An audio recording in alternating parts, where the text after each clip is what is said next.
Okay, see, when you have a data structure, in a data structure, the general things what you do are, any data structure it can be, array list, array, linked list, or it can be tree, anything for that matter. One way, store values. Means store and we do CRUD operation, rather we say like that. We do CRUD operations. See, this is dealing with primary memory. Means we insert, update, delete, or read a record. Okay, CRUD stands for create, read, update, delete. Okay, so same thing. So then what you do is you visit the elements. Means you will visit the elements one by one. So these are the 4 operations you do, and then you visit the elements, or traversing. It's also called as traversing. And the last thing you would like to do is, in the data structure, you would do sorting. One more is there, sorting, and we say, in fact it is there, searching. Okay, I'll show it to you. So this is the third thing we do, called as sorting. Okay, so let's say how to do sorting now. Where? In array structure. How to do sorting in array structure. So these are the 3 things you do. Okay, I have covered these 2 now. These 2 has been covered, and now I'll be covering only sorting now. Okay. So for sorting, before we sort now, so the topic would be sorting. We have to understand, okay, for sorting, we have to understand, okay,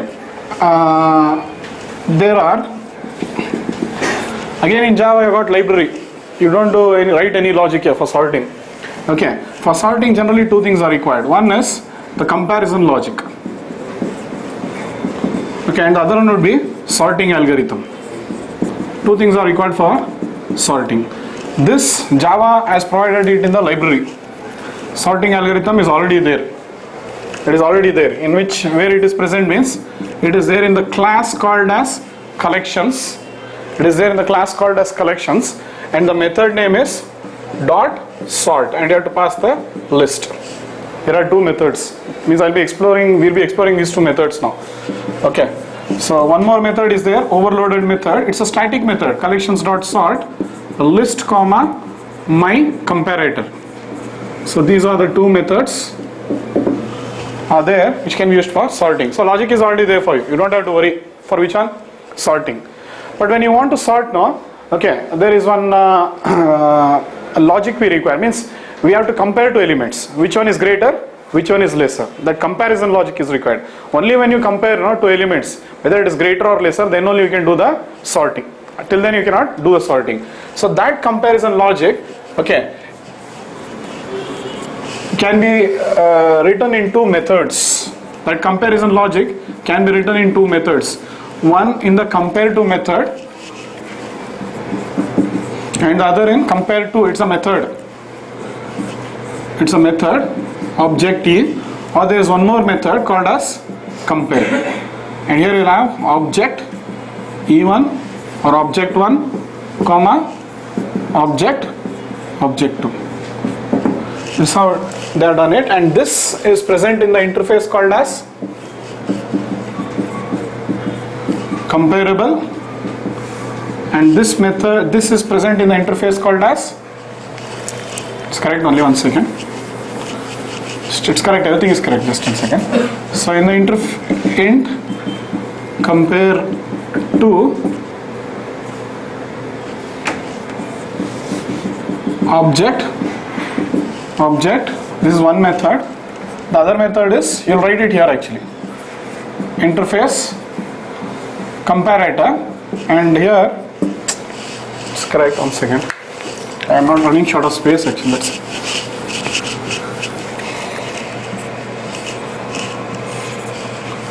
One interface comparable int compare to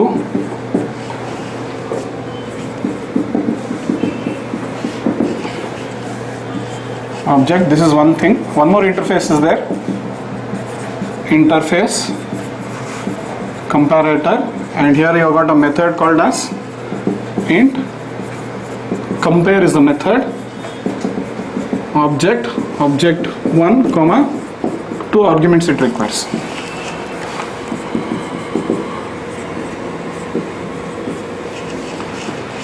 So comparison logic will be contained in two methods. Which are the two methods? One is the comparative method, other one will be in the compare method. So these are the two methods. The comparison logic will be present. So the sort method, see this sort method now always will use the comparison logic of which one? This comparable. I mean this comparative it will call. This sort method will always call the comparative of comparable interface. And this sort method will call the compare method of comparator. So we'll be creating an object of this and passing it here. So that's what we are going to say, but it's going to be very easy. So this is just a brief introduction. So what we'll do, first we'll try to understand the comparative method. Sorting is already there, you don't have to worry about this. Zero worrying about this. Okay, this also zero worrying. Only this you have to worry. Almost all everything is there now. Okay, so what you have to understand right now is, we'll go and study comparative method first. Then we'll come back to sorting. So until and unless you understand the comparative method, there is no point in understanding which one? Sorting.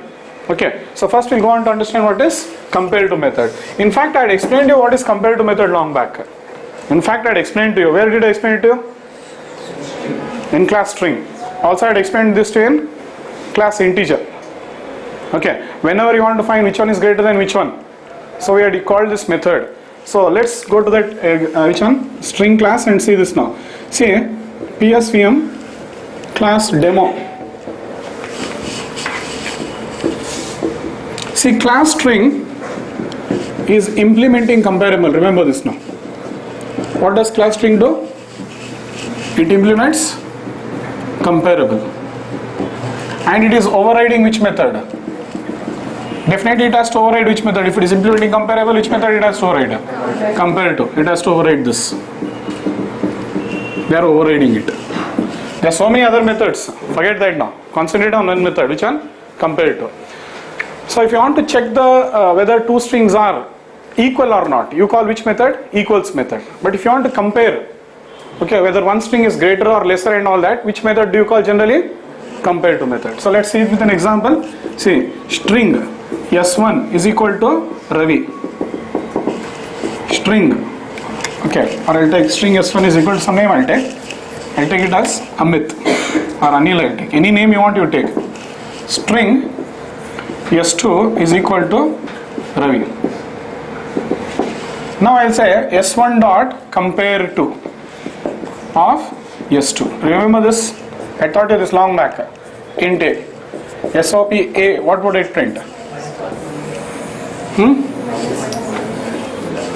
It prints minus 1. Difference between the ASCII value of A and R.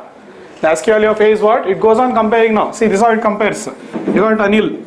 I had explained to you this again and again. You can't keep forgetting now. See, first A will be taken, then R will be taken. It compares whether they are same. No. So if they are different, immediately what will happen? It will take the ASCII value of A, that is 65. What is the ASCII value of capital R? 22. Capital R would be approximately, I'll take it as 85. Approximately I'm taking. Okay. So the difference would be 65 minus 85. So it will print minus 20. We'll see it when I print it, you'll understand. So we'll give it as minus 20. So SOPA would print minus 20. But minus 20 and all, don't worry about that ASCII difference. Okay, we are worried about the positive value, negative value or zero value here. If it is negative, first string is lesser than the second string. Which string is lesser?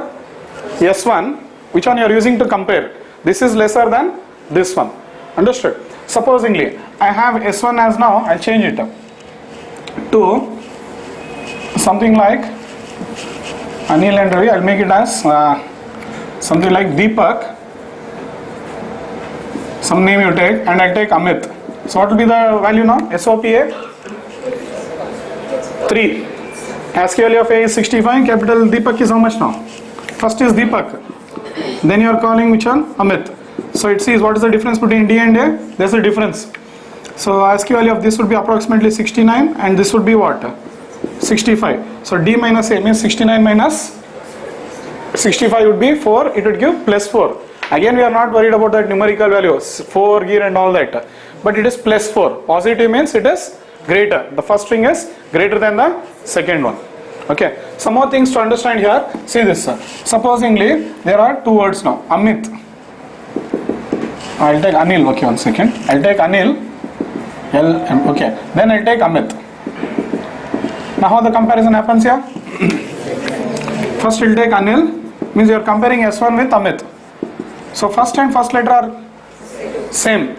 So it will not find any difference. So these two elements will be skipped. Next you will come to the second and second.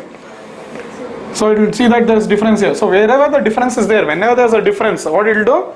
It will give the difference of the ASCII value. But again it might be positive, negative. Positive means what? First string is greater, like that it goes on giving you. If both are same, Anil and Anil, what will happen? How will it move? A same, continues. Second element it will take. Both are same, continues. Third element it takes. Like that it will go on checking every character by character. It checks wherever the difference comes. It will give that positive value or negative value. Understood? So that is very important. So this is what makes.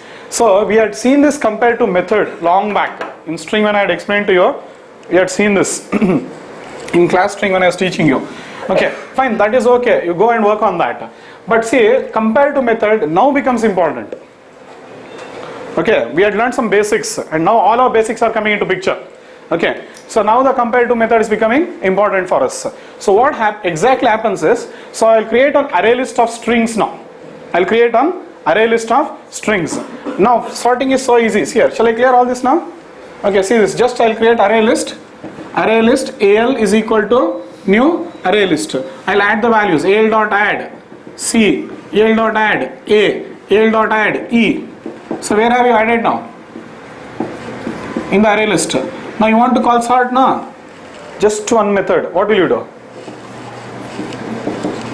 Collections dot sort of AL. Finished. Over. Your sorting is over. Nothing to worry here now.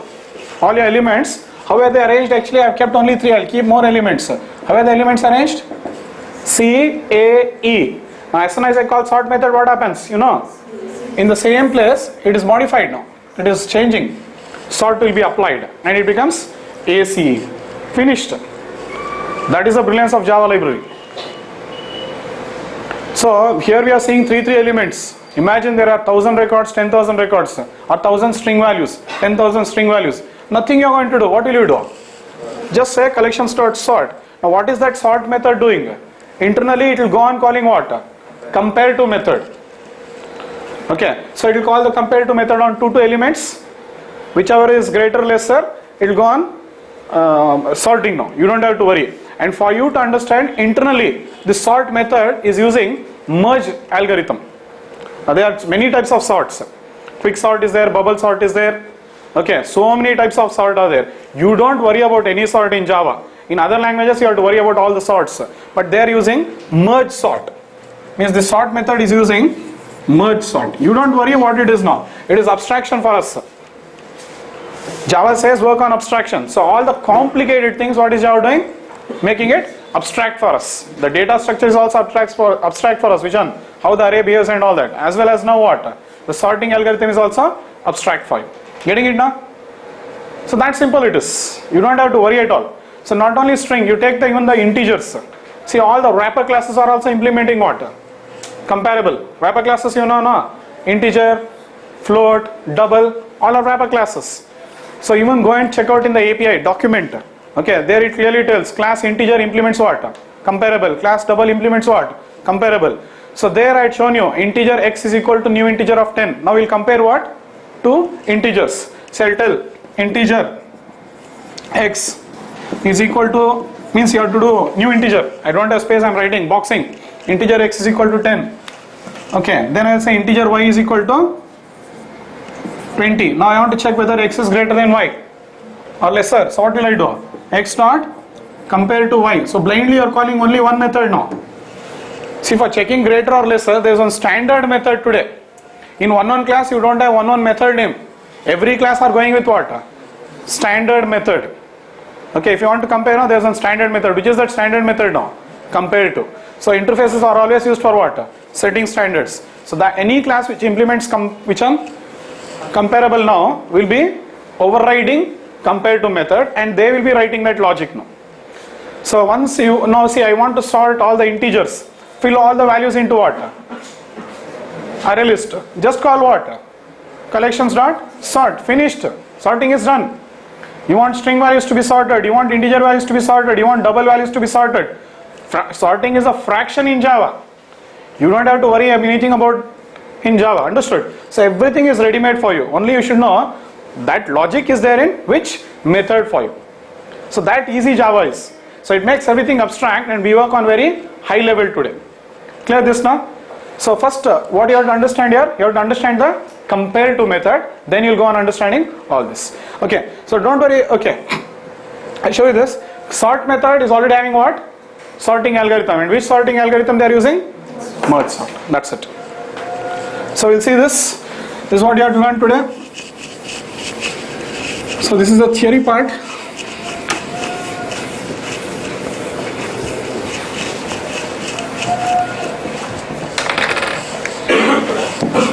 So first I'll teach you about the compare to method, then I'll come to what? Sort.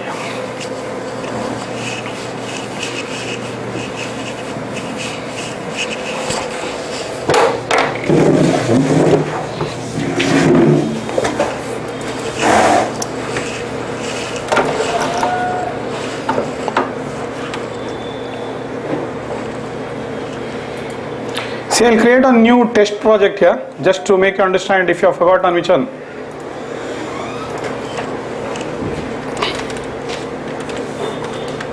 Test project I am creating to show you the demo of what?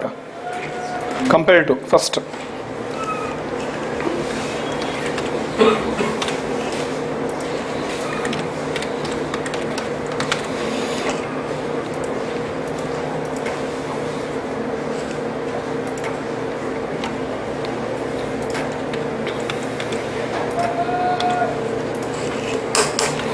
See how the compare to works first.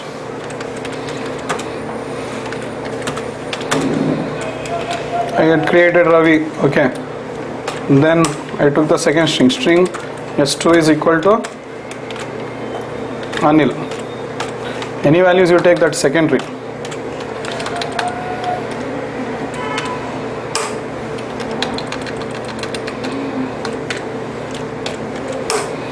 So I'll write int a is equal to s1 dot compare to. There are two methods. I don't want ignore case. We'll always go with compare to only. I'll compare and I'll pass s2 as an argument now. So now I'll just print it. I'd shown you this in fact. If you have forgotten, it's very bad. Because already almost all course is coming to an end now. Okay, by the time I complete collections, SCJP syllabus is over. So be careful.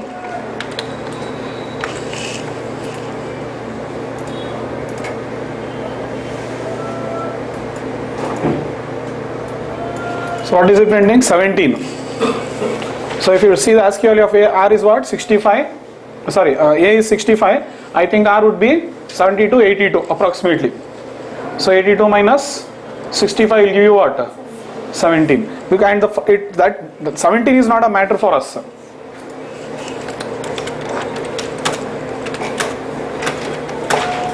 See, for us 17 is the not matter. This one, sorry. Whether it is positive value or negative value is the matter here. It is positive value.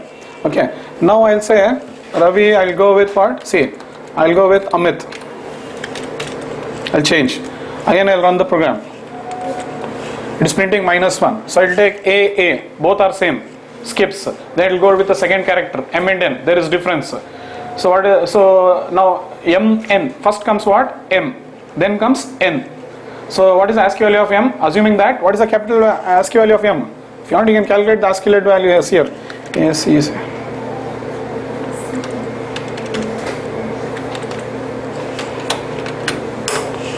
ASCII table. Okay, what is Anil? No, A is how much? 65. Okay, then sorry, M no? M. Small m, 109. Capital N is what? Sorry, these two, 109 and 110. So it will calculate what? M minus N. M minus N is what? 109 minus 110. So it is minus 1. Understood? So again, you have to understand whether it is not positive means minus 1 value and all, you don't worry. Positive means first one is greater than second one. Negative means first one is lesser than second one. That is what happens. Both are anil. Now say it will be 0, but character by character it checks. Every character it will check. Wherever the difference comes, there it will give the difference. Supposingly I will tell anil and I will make it as anip. Something like that. AA same, NN same, II same. Difference is what? L and P. So it will give the ASCII difference of that. But again it will be negative value because L comes before P. So what is the ASCII value of L? Small l. What is the ASCII value of small l? 108. What is the ASCII value of P? 112. So it will be minus 4. Simple. Understood? So like this it goes on giving you. Anyway, that's about string. So let's see how to work with integer now.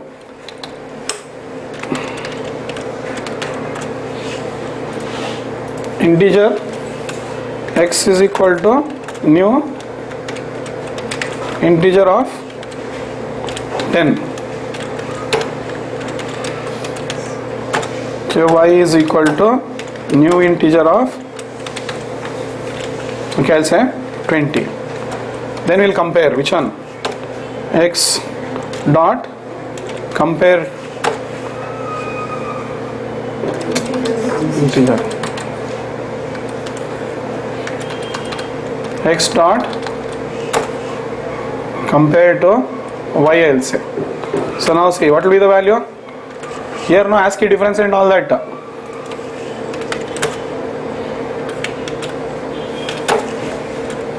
It will not give any ASCII difference, nothing. It will tell whether the first digit is greater or lesser. Always in integer when you are working, the value will be plus 1, minus 1 or 0. Always.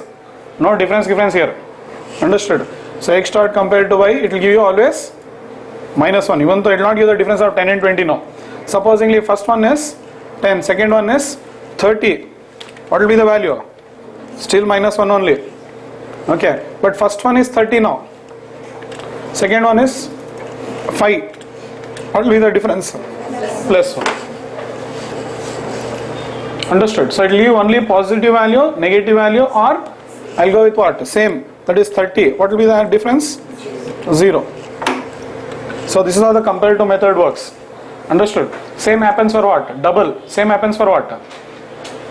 Float. Because they are all wrapper classes. All wrapper classes are implementing what? Check out document.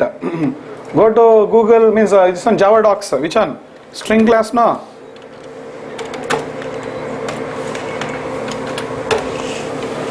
Open documents and study. This will close. Okay, see here. Isn't it implementing comparable? Which class? String class. It is implementing comparable. And now see, if it is implementing comparable, it has to override what? Compare to method, and it does. It's overriding this method. What it does? Fine. So there you are just thinking about comparison, but now that comparison logic becomes when it is related to sorting. When sorting is there now, that time this comparison logic becomes very important. So this will be used now. So how it will be used? Let's start seeing now. Are you clear this much? Okay. So let's see sorting now. I'll close this. This is the test project. Okay. If I want, I'll delete it off, or you can keep on always test project in your workspace. Whenever you have any doubts, in code like this. Fine, let it remain. I'll retain it. So let's see how to sort in ArrayList now. Okay, see, I'm going with the 2C project.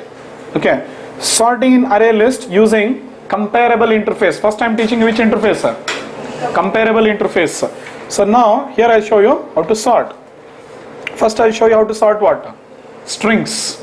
Then I'll show you how to sort what? Integer. So simple, see here. And one second before I come to this. Okay, here let's come to compare again. I will, I'll do one thing.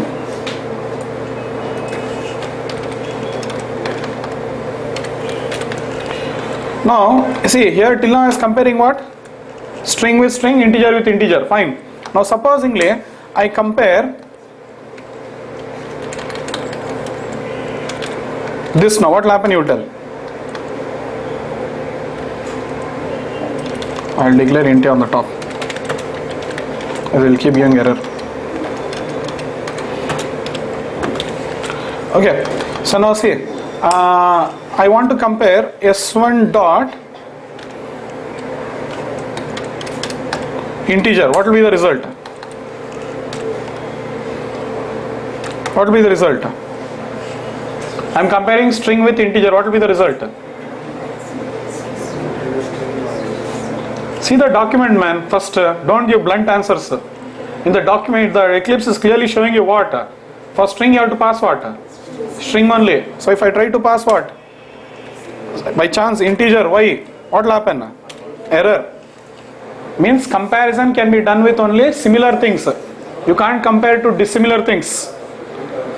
Remember this always. So whenever you want to compare now, you cannot compare, you can compare only what? Similar. String with string you can compare, integer with integer you can compare, integer with string with string you can compare, integer with integer you can compare, but you cannot compare string with integer because they become dissimilar. Understood? So similarly you cannot compare what?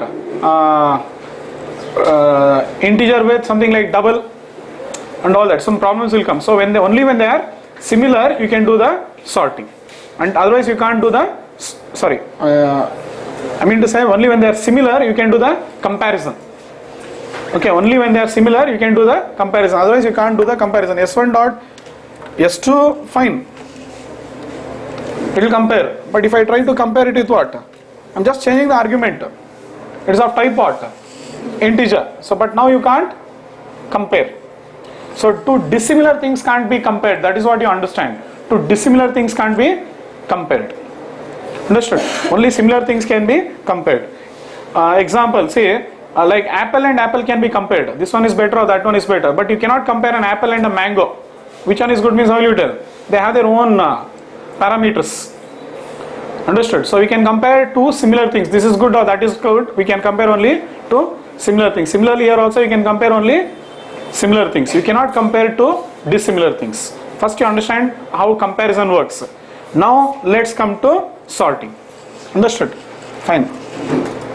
This is error.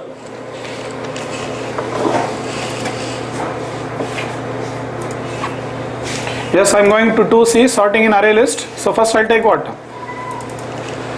So I show you how to sort. See, I have added all the values C, A, E, B, D, F, H, G. We have added so many elements now. So all I'll do is what now? How is the elements getting added? First C will be added. The array list keeps growing now. Next what? A. Then what? Sorry. A. E. Next what?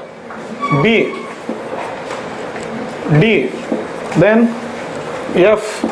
So as you keep adding, your array list starts growing. This is how it is stored.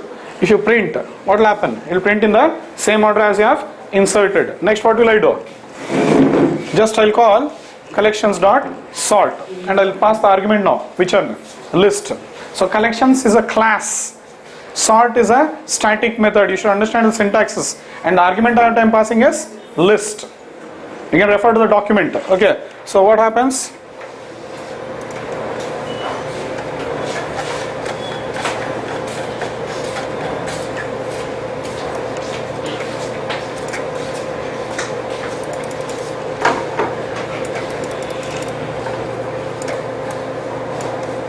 Java.util collection is the interface, you know that, but I'm going with what?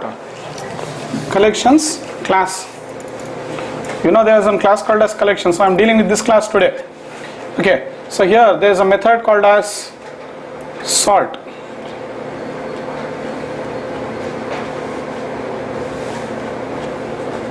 This is the method I'm using.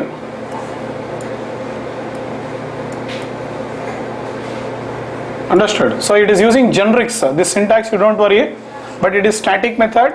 Return type is void. This part you don't worry what it is. Okay. So then next, the argument is of type. I have to pass what? A list. That's it. So pass your list means I can pass what? Not only array list, linked list also I can pass. Okay. So if you want to sort the elements in linked list, same story, no difference. Only the data structure will be different. So understand one structure properly, automatically you can do the sorting. Sorts the specified list into the ascending order. It's telling you very clearly. Or according to the natural ordering. Means whatever logic has been written inside your class now, what is the order they have written? They have written it to sort by alphabetical order. Okay, here they have written it by, means they'll be using the logic present in the comparative method now, and that comparative method will give you in alphabetical order. So see this. So I'll just say sort now and finished. Everything is sorted. So sorting in other languages or sorting is a big thing. Here when I call sort, I have to pass the argument of what? List. So it is in the same list what it changes. A, B, C, D, E, F, G, H, it will sort. And the same way it is printing now. It is not creating a new list, it is sorting in the same list. That you understand. Because return type of sort is what? Void. It is not creating a new list, it is sorting in the same list. Done, your sorting is over. So what did the sort method do? It went on calling compare to method present in the elements. You have added some elements now. Which are the elements you have added? String elements. So in all the string it will go on calling. Two elements it will take and go on calling compare to, and it will do the merge sort. Finished. Don't worry what sort they have used, but it will do the sorting for you. Done? Yes. By chance, see your collections can allow dissimilar element now. Yes or no? If I add integer now, so how it will be sorted? Understood? So let's see. So you cannot do sorting when dissimilar elements are there. Understood? You should do sorting only when similar type of elements are there. Why you can't do sorting? Because you can't compare. You can't compare. When comparison cannot be done, so how will sorting happen? Only when the comparison happens, then only the sorting can happen. So it causes class cast exception. Okay, means it is trying to cast integer to what? String, something it is trying to compare. So but it is not happening. How can it compare? It fails. Okay, so this is the problem. Even when null values are there, that time also you can't sort. Even if a null value is there, that time also you can't do the sorting. How can string be compared with null? Understood? So it cannot do sorting. So when all the elements are of similar type, then only you can do the sorting. Done? So the first output you will see, that is before sort. But now we have to do sort and see this it will print values in the array list before sort. But here exception is happening. Are you following now? And it is unable to sort. Are you clear with this? Okay. Now let's go to sorting of what? Integers.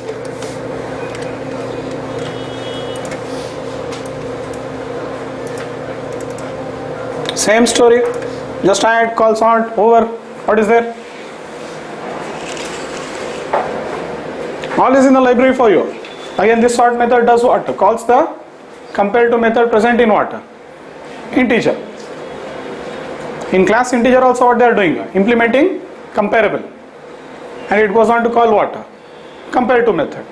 Two elements it will take and compare, and finally it will do the means positive, negative something. Means greater, lesser, somewhat it will get, and it will do the sorting. That's it. Clear? So your sorting is done now. You don't have to worry about it. See, initially before sort, this is how you had added 1 or 2. While printing now in the first, it will print it in the same order as you have inserted.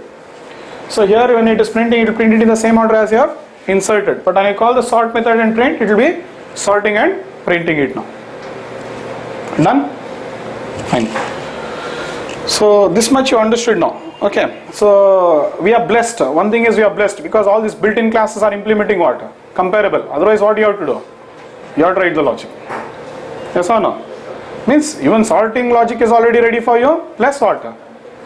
Comparison logic is also ready for you. So that is the reason what is happening. You don't bother about doing anything, you just call now. Understood? Fine, that is how you use the library. So sorting is a fraction in Java. Done? Yes, now very interesting. You tell now how will you do. I got an employee class. You know our employee class now? Okay. So then what will I do? You know what is our class employee having? Yes, what does it have? Class employee. Okay, it will have employee ID. You know now. It is having name, it is having phone, and it is having email.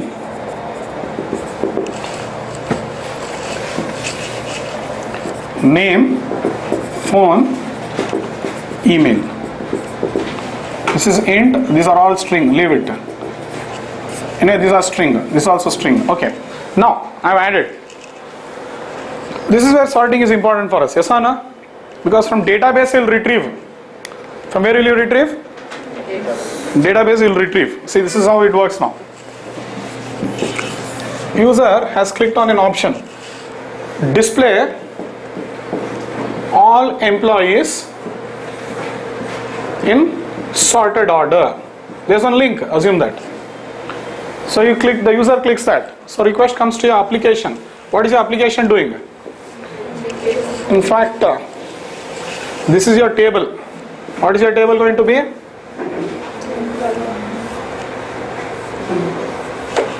So it will be having ID, name, phone, email, and you'll have all the values.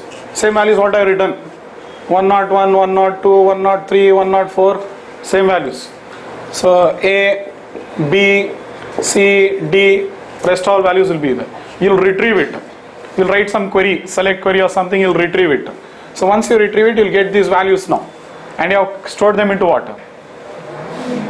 ArrayList, TO, and the TO you have put into ArrayList. Now I want to do the sorting and display. So sometimes when you retrieve now, you'll not get it in sorted order. You'll be writing queries you'll understand. So you'll not get it in sorted order. So what will you do? Once you can depend on the database for giving you sorted. How? Order by. But we will not depend on the query. We will be depending on what? We don't depend on the SQL support while writing the applications. We depend on what? Our language support. We don't depend on too much of database because it will become tight coupling. Sometimes the queries might not work. One query might differ from another query in another database. So we depend more on what? Java support. So we'll collect the values like this, and then end of the day you have to do nothing. So when I iterate and print now, see this is the order you are adding now. Assuming that I'm adding it, so the first employee is this one, the second employee is this one, the third employee is this one, and all these employees I added what? Into the list. So means think they are coming dynamically from database or somewhere. Now I'll print, I'll iterate and print, and it will display me all the values. Next I'll call sort. When I call sort, it should sort now. So then what will happen? It will print, yes or no? So will sorting happen now? Yes, no? Yes. So let's see how sorting will happen. Which one will be first now? 101, eh? Which one will be first?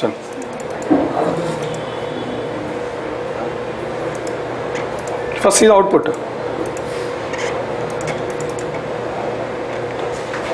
Before sorting it is printing. After sorting it is unable to sort only. Why?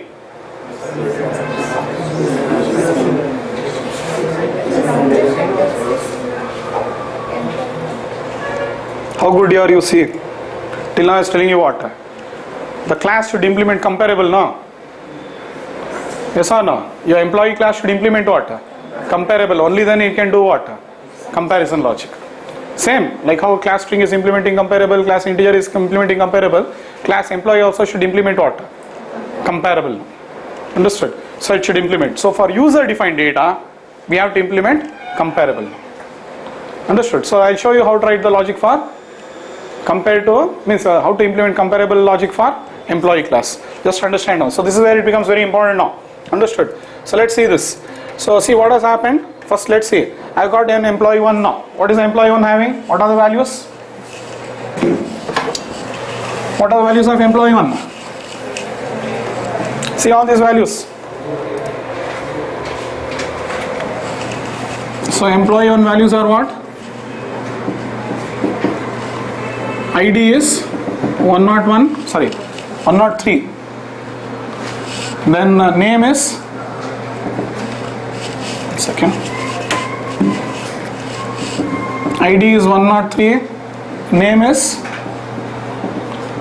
Amog,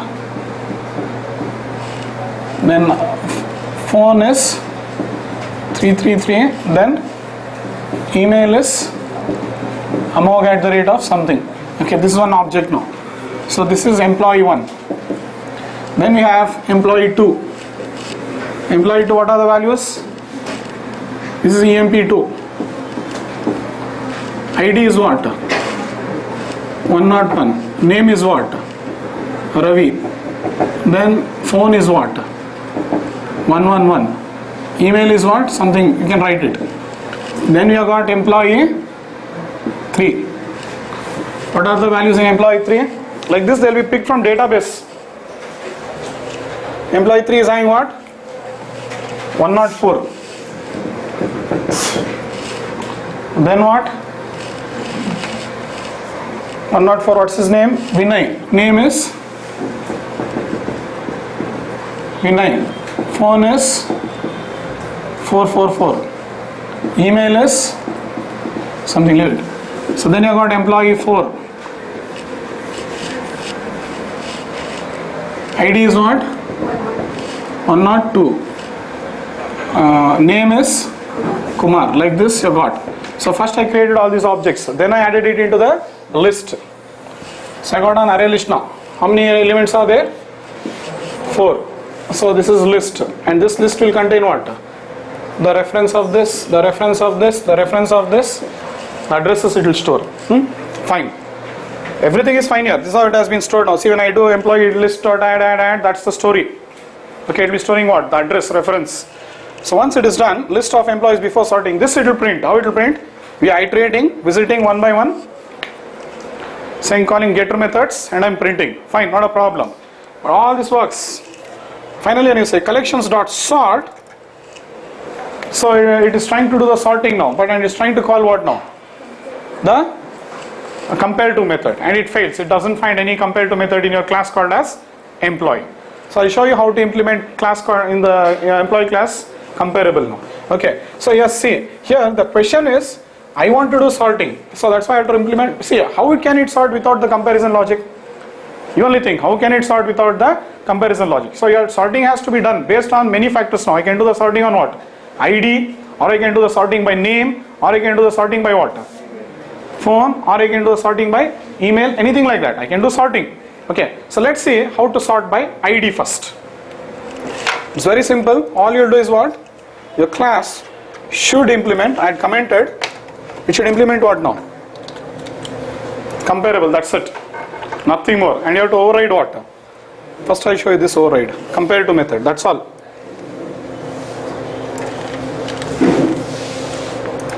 See, when you write the logic here, it's very simple logic what you'll write. Okay, first you'll check whether it's of the same type. Means you have to check whether it's similar type.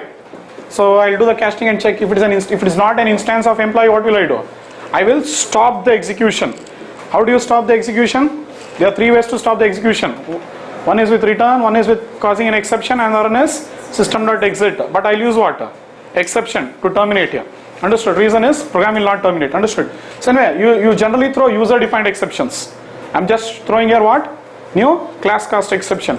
So if it is not an instance of employee, I'll stop the execution, or I'll terminate. Means, or we'll throw an exception. Else it continues. I'll typecast it. Now I'll get the ID.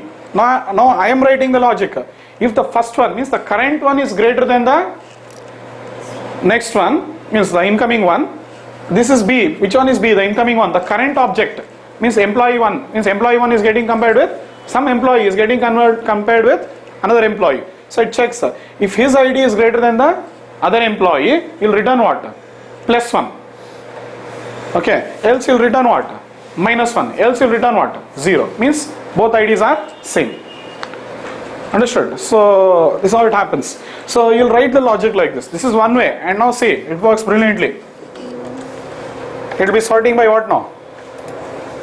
You have to write the logic, that's it. So this is before sort. Now what has happened? You sorted by ID, no? See here. Sorting has happened. So just you have to write on some simple logic. That is for user defined classes. Otherwise, see, the library is there, framework is there. You have to give some code to it so that it will apply the sorting algorithm. So we have to give only what now? Comparison logic. More than that we are not doing anything. Sorting and all we are not bothered. We are only bothered about comparison. So we'll write the logic like this and give it to the sort method, it will do the sorting. But one more thing, we should not see, one thing is, why do you want to compare two ints like this? Just see this. It's a very bad way of doing it. We already got the logic for comparing two integers. Yes or no? So even though I can do it like this, I just showed you. See what we do in the, just I mean to show that, see in the compare to method you wrote all the logic. Yes? Now see what happens. You can write like this also, but the traditional, the best approach what we follow is, it's a very simple line of code, 3-4 lines. Why do you want to write positive and negative and all that? Get the employee, this dot employee got the employee, and return what? A dot compared to B. What is A now? It is the ID of the current employee. What is B now? ID of the incoming employee. Understood? Whatever is getting compared now.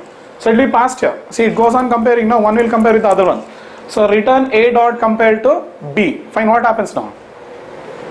It will either return a positive value, negative value, or 0 value. That's it. Why do you want to write the logic of comparing two integers? Logic for comparing two integers has already been written. Where? In the class integer. Use that method. So see, the sort method goes on to call which sort we compare to? This one. This compared to will call which one? This compared to. So that will return an integer value to this. This will return an integer value to sort method. So based on positive, negative, it will go on sorting now. So you can take this approach. So this is much better compared to that. There we went on checking A greater than B, lesser than B. So here nothing. I just said return A dot compared to B, finished. So this will also do the sorting. So this is how you implement comparable. Still it is sorting. I have commented that. Override one, don't override 2 times. Understood? So either if you want that you keep, or you, so either this you use or the other one you use. Are you clear this? And if you are interested, override toString. I didn't call the toString, but if you are interested, you can override it. Anyway, you are not printing SOP employee 1 now. If you are printing SOP employee 1, you can override it. Yeah? Are you clear with this? Clear? So that is how internally even for string what happens. Compare to method will be called and it will be checking and all that happens. So you don't worry about all that. Just you have to understand the sort method requires the comparison logic and you have to supply it in compare to method. Okay, and that compare to method is present in interface comparable. For built-in classes they are implementing. For our user defined classes we can implement like this. Done? So you can do sorting using compare to method present in interface comparable. Done? The first one over. So now everything is done here. Okay, means when you sort now what will happen now? So it will do the merge sort. So that time what will happen? 101 will come here. This employee will be here. It will be replaced. Then 102 employee will come here. Means full employee. A reference. The references will start getting shifted. Then here will come what? 103. Then it will come 104. So all of them will change. Okay. So that is how the sorting will happen for you. Are you clear with this now? Done? Okay. So next, see, we saw how to do the comparison, means the sorting with what?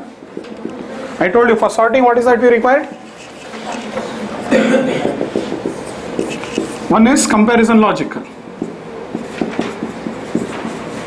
Second one is sorting algorithm. Only 2 things required. This we never bother, don't worry. It is there in 2 methods. Which 2 methods? Collections dot sort. Collections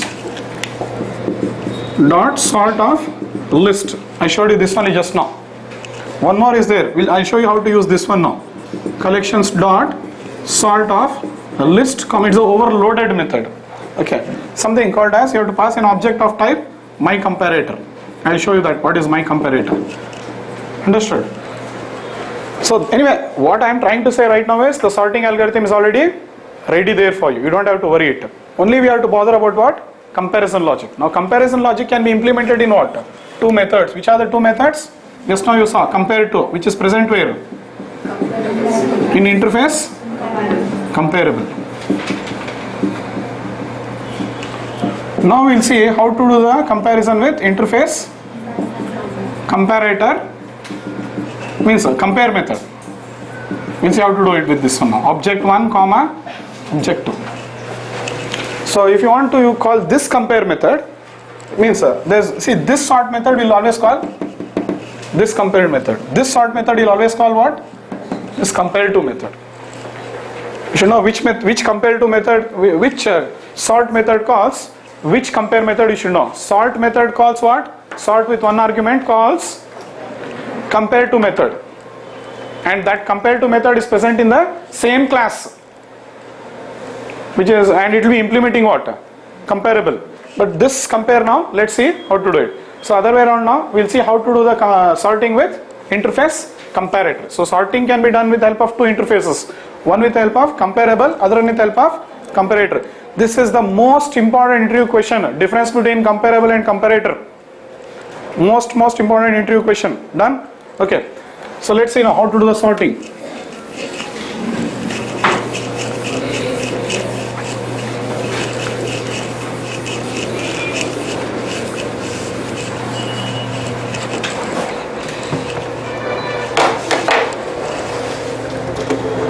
Yeah. So now I'll give you a requirement. Right now, by default, our strings are getting sorted in what? Ascending order. And even means in A, B, C, D format. Okay. Then even our integers got sorted in ascending. But now let me give the requirement to you. I want the strings to be sorted in what? Descending order. Or I want the integers to be sorted in what? Descending order. Some requirement I'm giving to you now. How you do the sorting? I want to sort the strings in descending order. Strings as well as integer. So what do you have to do? You have to change the comparison logic. Nothing else you can do. Yes or no? In the class string, what do you have to do? Change the comparison logic. Means you have to return something like you have to compare the incoming value with means you have to write some comparison logic. You have to write it. What logic and what? Don't worry. You have to write some logic in the which one? String now. Can you do it? How will you do? Tell now. How will you do? Class string. You'll write. It is there built-in class. How will you modify? You are not supposed to touch what? Third-party classes. You are never supposed to touch anybody's class. You are not supposed to modify. They have written their logic. Who? Who has written their logic? Some people have written it. Implements comparable. Class string implements comparable. So it is implementing. And they are overriding compare to. And here they have written some logic to compare what? The current one with the incoming one, and if the current one is greater than the incoming one, it will return positive one. Yes or no? S1 dot compare to S2, what it will do? S1 dot compare to of S2 means you are comparing the current string with another string. If the current string is greater than another string, it will return positive one. If the current string is lesser, it will return negative one. That kind of a logic they are written. So based on that, sorting was happening. Now only thing is you have to write the logic now. But the problem is we can't go and modify this class. So what should I do? I have to extend. Yes, I'll write class my string extends. Yes. See how good you are. Extends what? String. Then I'll override. Yes or no? Why? Why can't you override? It is a final class. It is a final class. So it's an unmodifiable class now. You cannot modify this class. Class string is what? It is final. Now how can you extend and modify it? If you can extend it, then you can write the logic. Say they don't want anybody to modify the string class. So all your basics are coming into picture now. Nothing else. All your basics what you learned are coming into picture. So any class which you don't want to modify will be made as what now? Final. So once this class is final, you can't modify it now. So but I want the strings to be sorted in what? Descending order. So this becomes the problem. So we can't modify third-party classes. What are the reasons? One reason is even if the class is not final, OOPS strictly says do not modify an existing class. You should not modify it itself here in the same file. Or supposingly if it is not final, I can override. That is another option. But the fact is here it is final now. I am not modifying in the same class. Correct. Okay, why I am not modifying? OOPS does not allow me to do it. Fine, I thought of modifying it in subclass. That is not also not allowed. Why? Because the class is final now. So neither can I modify it in the same class, nor can I modify it in my subclass. Oops is stopping you from modifying it in the same class. Oops design. Oops strictly tells what? Do not modify anybody's class. Okay. Then final is stopping you from modifying it in subclass. Both. So you are unable to modify now. So what will you do now? But my requirement is very simple. I just want to compare what? Two strings and see to that it will be sorted in descending order. So that is when what we do, we start using the comparator, where the comparison logic is written in a completely new class. The comparison logic will be written where now? In a completely new class. How you write? Very simple, nothing big here. Class my comparator implements which one? Comparator. You have to override now. Which method? Which is the method in comparator? Compare. So object E1 comma object E2. You will do typecasting. You have to do typecasting. Finally, after see, you will typecast E1 to string S1. I will show you typecasting in the code, but just understand you have to do typecasting. String S2 is equal to E2. You have typecasted. Once you typecast, why do you typecast? To call the subclass members and all that. And also you do one checking whether the elements of similar type or not. Before you typecast, you have to check whether they are of same type. If they are of different type, how can you compare? So first you will check whether it is of same type. That you will write, one logic you will write. Some extra 2 lines will come. But all you will do right now is what? Return S2 dot compare to of S1. That's all. Nothing else. One line is very important for us. You will compare the second string with the first string. That's it. Compare the second string. The incoming string is there now. This one. You compare it with the first string. So if that is greater than this one, what will happen? It will return +1 now. So now the merge sort means the sorting algorithm. What it will do? It will start sorting it by descending order. See the output, you will understand. So very clearly. So all you have to do is write the comparison logic in a third party class. Totally different class it is. It is not related to string only. See there? Yes or no?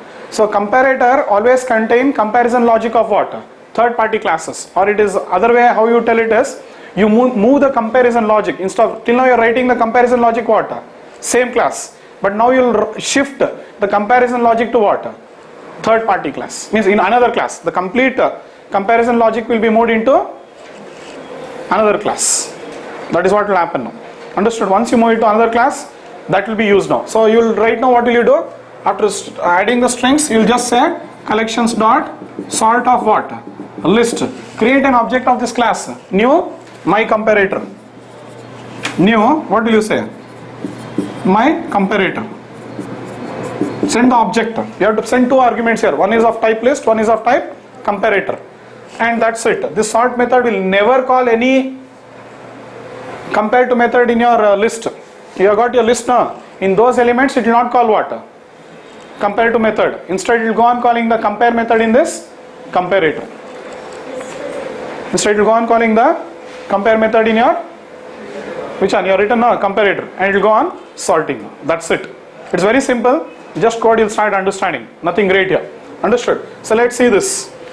So understood now why did they give you comparator? The reason why they give you comparator is what? Sometimes you can't modify some classes. Why? Oops will stop you. Sometimes you won't write subclass and modify. Final will stop you. End of the day, you can't write any logic there. So you want to write the comparison logic now. Okay, for some class. And neither are you able to modify it, nor are you able to extend and modify it. So due to that, what you'll do? You'll write that comparison logic in third party class. So all loops design you should know now. See, it's all about basics, man, nothing else. So I'm coming to this 2D. I clear everything now?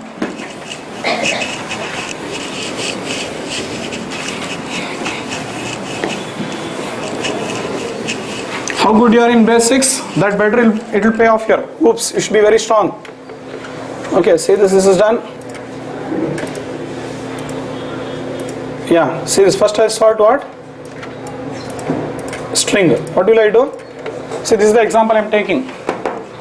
com.cluster.start.string comparator. So what am I writing here? Okay, I have to do the instance of checking. I'll show you how to do that. Okay, so you'll typecast it and just you'll call what? Return b dot compare to a. That's all. Over.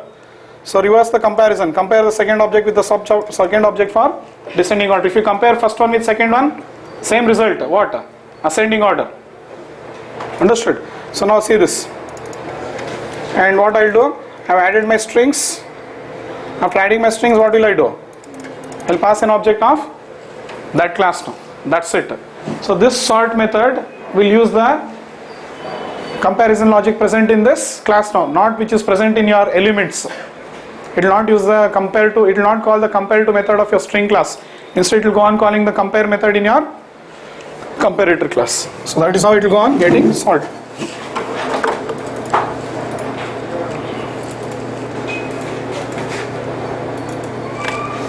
See this is before sorting. Okay, if I call only sort, what will happen? If I call only sort, ascending order. Understood? But if I call this sort, it will be using the comparison logic present in what? Comparator. And what is the comparison logic written in comparator? To arrange it in descending order. So fine, that is the reason you can see here. What is the output? So first this was the way I added elements. Then I called sort. Then I used my comparator. It is sorting it in reverse sort. Means descending order. Okay. One more thing. See this. If you want to call this sort, else leave it. That's optional. It's not that you have to call that. Just I showed you. That is sorting it in ascend, means by default it is getting it in. Here this sort is calling what? Compare to method. This sort is calling compare to method. And it will sort it in ascending order. Okay.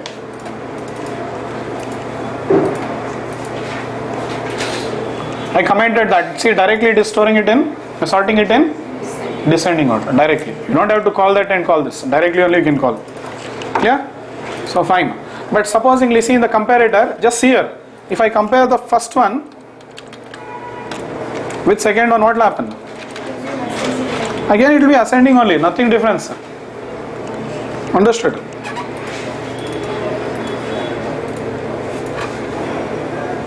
But that logic they are already written. Why do you want that?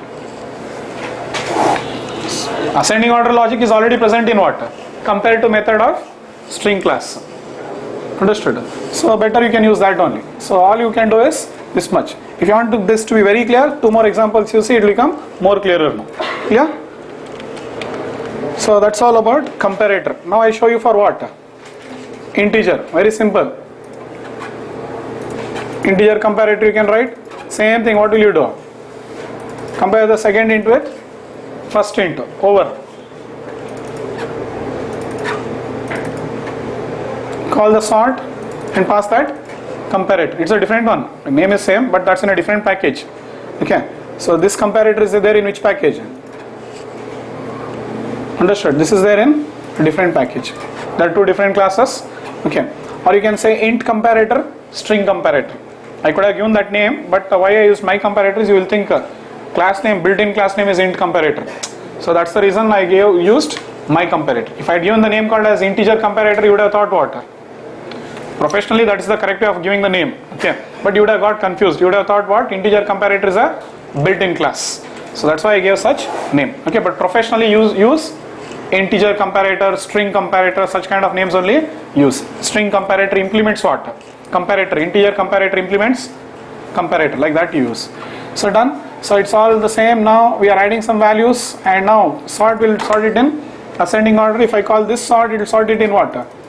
Descending order, because this sort will use the compare method of comparator. Understood? So 2 elements it will take and it will do the sorting. Done. So first ascending order, then descending order. That's it. Sorting is that easy. Okay. Now for our employee also it's getting sorted only by what now? See the drawback. Only by ID. That too in what? Ascending. Now I want to sort the ID by descending. I want to sort all the employees by descending. Can I go and modify the employee class? You are not supposed to modify. I have written it. Now you'll clearly understand. See, understood. Now I want to see your employee, what you wrote just now is sorting by what? ID, that to ascending. But I want to sort it by ID descending. Can I go and change the logic here? I'm not supposed to do. Or one more requirement, I want to sort the employee by name. Ascending order name. I'll get many requirements. Or I want to sort the employee by descending order. Name. Name descending order. Like that we'll get plenty of requirements. Now how many employees will go on writing? Employee class should be only one. But instead you can go on writing what? Many comparators. Like, see this. So you should not write your comparison logic in our user defined classes. They will write who? Some people will write for their classes. Why we should not write for our class? I'll tell you. So Sun will write the comparison logic for their built-in classes, which are string, integer and all that. But for our class we should not write. Why? Means our code will be neat and clean. See now how it will look now. Your employee. So this is what your employee looks like now. Very simple, neat, clean. Nothing. No logic. Only properties, segregator methods. It's not implementing comparable. Neat, clean. So then what will I do? What will I do? I'll take, see, employee ID comparator. Look at which project I'm going with. Sorting in ArrayList using comparator 2D. I'm referring to that project. Sort means employee ID comparator. So in employee ID comparator, what will I do? Yes, I'll compare. What will I compare? See, first I'm checking if both are of type what? Employee. Like this you have to check. If both are employee, then I'll do the typecasting. Then I'll get the ID. Then I'll compare the first one with second one. If you compare the first one with second one, what will you get? Ascending order. If you want to arrange it in descending order, sort it by compare method of in the second element. Means y dot compare to x. That's it. Reverse it. So if you say x dot compare to y, means first object if you compare with second object, ascending. Second object if you compare it with first object, descending. But I didn't write the comparison logic where? In the employee class. It is always advisable to do like this in our classes. Don't write class employee implements comparable. So in projects you'll get requirement to sort. So when you get an requirement to sort, it's better you write class employee and only properties, segregator methods. A TO should contain what? Only properties and segregator methods. Nothing else it should contain. But now what you want to do? You want to compare now. So that is why don't implement comparable. Just you write that comparison logic in another class. Now you can do it. See this. So once it is done, now see. Sort employee demo.java. I'm saying I'll add all the employees. Then now if I print list of employees before sorting, it will print it in the same order. Which order? What I have drawn on the top. Okay. So if I want, I'll iterate and print it and show it to you. We'll print it in the same order. Then I'm passing which comparator? ID comparator. But your ID will sort it by what now? Ascending order. Because I have written here, see here, I'm comparing the first object with the second object. So it will compare and give me in ascending order. Okay. Now supposingly I've got name comparator. This time it will sort by what? Name. And you want name comparator, see here. Employee name comparator. In employee name comparator I'm comparing by what? Name. I'll get the name and compare employee 1 with employee 2. Understood? Similarly I'll compare what? If I want I can compare name and see this. So you can compare by email also. That next I'll show you. First see the output. See, this is the default before sorting. This is what? After sorting by ID. See here 101, 102, 103, 104. But Ravi is first. Here I am sorting by what? Name. Amog is first, Kumar is next, Ravi is next, Vinay is next. Because I supplied a different comparator. Which comparator I gave? Name comparator. Understood? Then I gave what? Email comparator. So I can sort by anything now. So I have written 3 comparators here. One is name comparator. Done. One is name comparator. The other one is means name comparator. We are doing it in what? Ascending order. If I want, I'll do it in descending order also. See this 1 second. ID comparator. Just you are comparing what? The ID with another ID. Okay. See, I'll enable this. Now it will be sorted by what? For ID it will be descending. For name it will be still ascending only.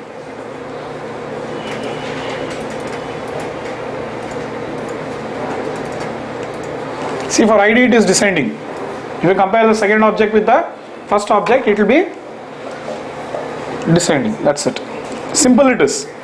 So just practice it. It's everyday thing what you do, and it will become easy for you. And done now. So just you have to provide only the comparison logic to the sorting algorithm. Automatically it will go on sorting. What logic means? Comparison logic will give what? Positive value, negative value, or zero value. It will compare and say this is greater or lesser, this is greater or lesser. Like that it will go on giving the value. So depending on that, the sorting algorithm, what it will do? It will start sorting. Greater means positive means greater, negative means lesser, zero means same, like that. It will take and it will go on doing the sorting now. So this is how it works. Are you clear with this now? It's a very important example.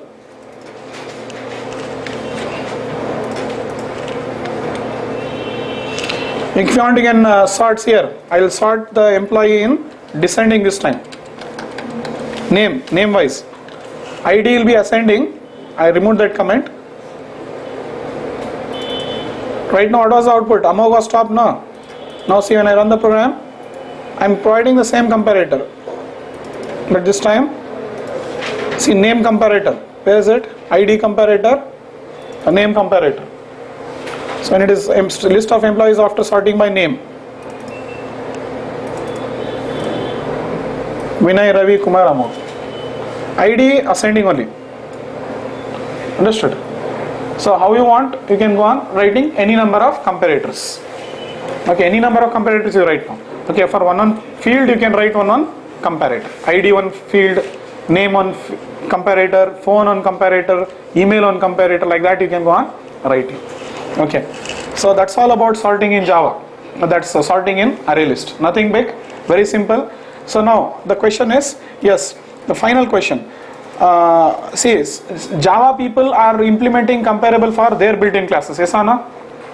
For our class, is it advisable to implement comparable or not? No, because see, generally, why those people are implementing comparable? Like string y it is implementing comparable, integer y it is implementing comparable. Generally, when we are writing logics now, we will have a requirement to compare what? Two strings. So that time we can't spend time writing what? Comparison logic. So that is why they are giving it in the library only, to compare two strings and all that. But for our classes, it's very rare that you want the comparison logic. By default, you will not be comparing two employees, no? Will you compare only two employees like two strings? Two strings you will generally compare. Two integers generally you will compare. But do you compare two employees? You will not compare two employees. So you will never get the requirement to compare what? Two employees. Like how you compare two strings, two integers. Okay. So that is the reason we don't implement comparable for our user defined classes. We don't do it. If at all you want the comparison logic, better you depend on the comparator. So comparator becomes important for the developer now. That's what I am trying to say.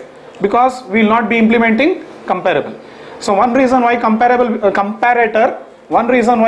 becomes important for developer is, okay, we will be writing it for our classes. Second reason is why comparator becomes important for us is when you do not want the comparison logic present in third party classes. Somebody's class, you don't want that comparison logic, like string class, integer class, you don't want that comparison logic. Understood the main reason why we go for comparator? One for our classes, one for third party classes. So for us, comparator only becomes important rather than comparable. So comparable will be used internally. Understood? So just practice it, you'll get the grip of it. Nothing more to this. And if you want document, yes, document is there. So now coming to the document.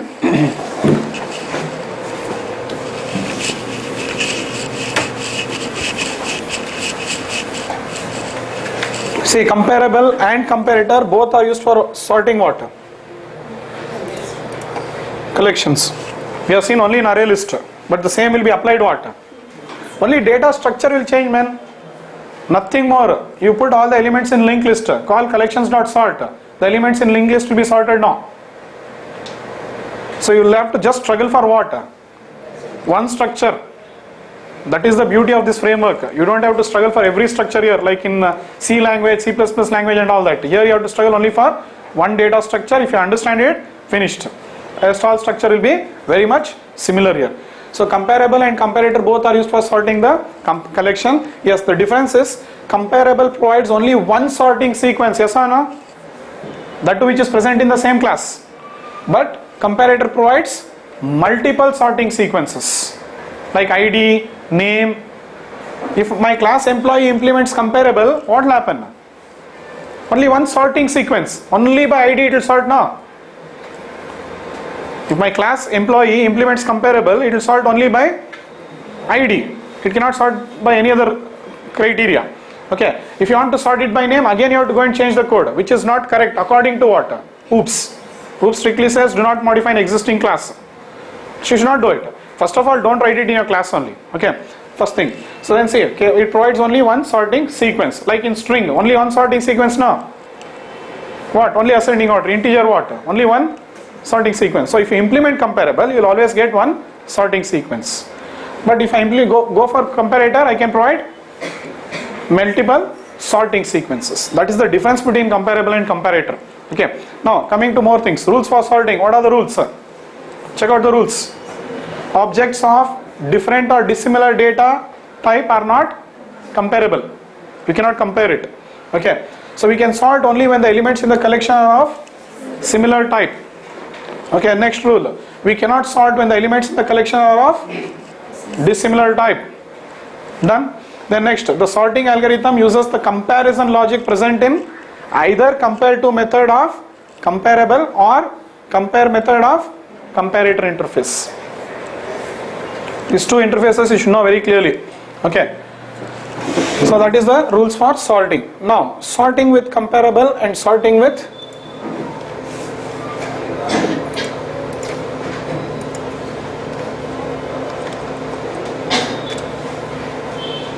just I want to compare both in a single screen.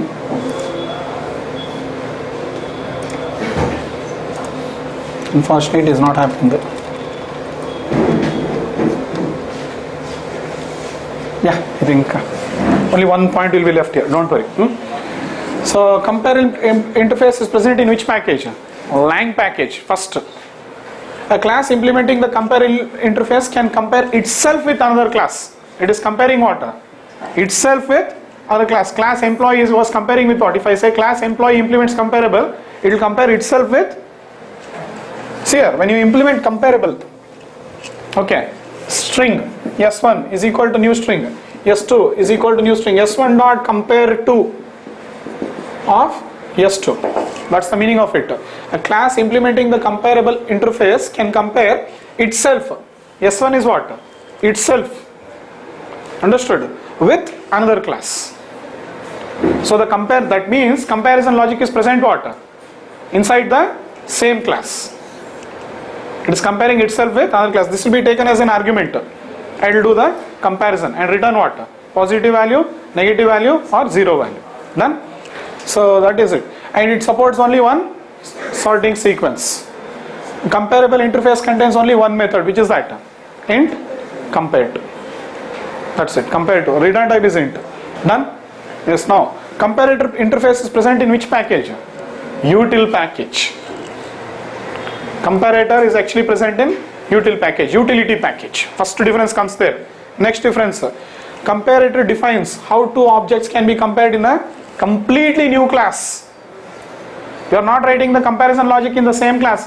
Did I write the comparison logic in employee class? See, comparison logic for employee, where I have written? This time, next. This is employee class. Did I write anything here? No. Where did I write the comparison logic? In a completely different class. So this class contains the comparison logic of employee. Understood? This class contains the comparison logic of employee. That is the meaning here. So it is about, defines how two objects can be moved in a completely new class. It is about moving the responsibility for doing the comparison from the class that is being compared to another class. Where, means you want to do the comparison of a class, but you will move it to another class. Okay. Then it supports what? Multiple sorting sequences. It can be used for sorting third-party classes. Third-party classes means what? Other classes, other people, like string, integer, third-party classes, which you can't modify, or classes which you can't modify. Third-party classes are also plus classes which you can't modify also. It means both the classes. Third-party classes means somebody's class or final classes. Okay, it is used for that.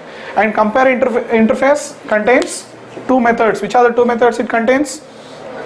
Compare and equals. Two methods it contains. But I override only one method.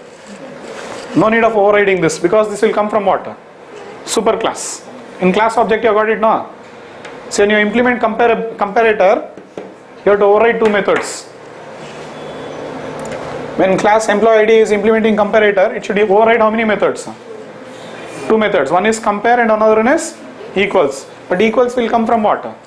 Superclass. You don't have to override it, leave it. Understood? Just focus on only what? Compare method. So that's it. These are the two methods. These are the two methods present in interface comparator. Are you clear with this? Still more, I got a table. A difference between comparable and comparator. Yeah, comparable object can compare itself with what? Another class. Here a comparator contains how two objects can be compared in a different class. Next. It is an interface in lang package, it is an interface in util package. We can create only one sort sequence. Here we can implement many sort sequences. We have to override which method? That method for comparable. Okay, and for comparator we will override compare method. Okay, this method compares this object with ON and returns an integer. Yes, this is what you have to understand. This is how the sorting algorithm will be used. Okay, the sorting algorithm, now it will be using this. If it returns positive, it thinks greater. If it returns negative, it thinks lesser. Or if it returns 0, it will be thinking same. Understood? Same here also. So, and here very clear, collections.sort. Very clear it is. Collections.sort. Here objects will be sorted on the basis of what? This sort method will call which one? Compare to method. And this sort method will call which one? Compare method in comparator. That is the difference. It's a overloaded method. Okay. Now one more question to you. Okay. Supposingly, now I've got a list and the elements are already containing compare to method. Now if I call the method like this sort, if I call, it's already having, like example is string. String is already having what? Compare to. Yes or no? So if I call this sort, compare to of string is getting called. But if I call this sort, compare to of string will never be called, even if it is present. If you write also no problem, if you don't write also no problem. So here remember, this sort will never call the compare to method of which one? The element. So that is why in employee, I didn't write. It was not calling. In string, it was there. It didn't call. Understanding now? Understanding the behavior of comparator. Okay. So then see this. See in employee, it is not there. And now comparator, sort employee comparator was calling which one? If you take ID comparator, it is calling the sort of this one. Sort was calling compare of ID comparator, this one. Sort was calling compare of ID comparator. Okay, it didn't search in the element only. Likewise, I added what? If you take this example now, which example? com.cluster.string, my comparator. We are using string comparator now, this one. See for this, what did I do? Sort string in descending. I called the comparator. I called it. Is it calling the compare to method in the string now? If it is there or not, it is not bothered only. It will never call only. That is what you understand. Which one? The sort method will never call the compare to method of this sort method.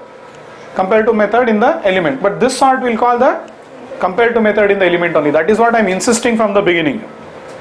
This will call the compare to method in the element. This will call the compare method in the comparator. It will never look, even if it is having or not having. Understood now? Okay. Fine. And see now in the employee ID comparator, let's come to employee ID comparator. Means I am sorting the employee now. See, I will remove this. ID comparator. What will happen now? It cannot do the sorting. If your employee is not implementing, now it will look for what? I had shown you this error in the beginning. If your employee is not implementing comparable, what happens? You'll get an exception, some problem you'll get, and it will get terminated. I showed you in the beginning only, no? So it will means here this sort is actually trying to call what? Compare to method. This sort is trying to call compare to method in the employee class. That's how it happens. Clear? So just understand that. And lastly, see many built-in classes like string, all wrapper classes, date, one more class is there, calendar, built-in classes, they are all built-in. So all are implementing what? Comparable. Okay. So it is generally implemented to compare third-party classes or our user-defined classes. Why do you use? So third-party classes means which one? String, integer I showed you. Our user-defined classes means which one? Employee, which I showed you. I have given you an example for both here. Third-party class also I gave you. Our user-defined class also I gave you. Implementing comparator for what? Third-party, understood now? And user-defined, both I showed you. So these are the major differences between comparable and comparator. Clear?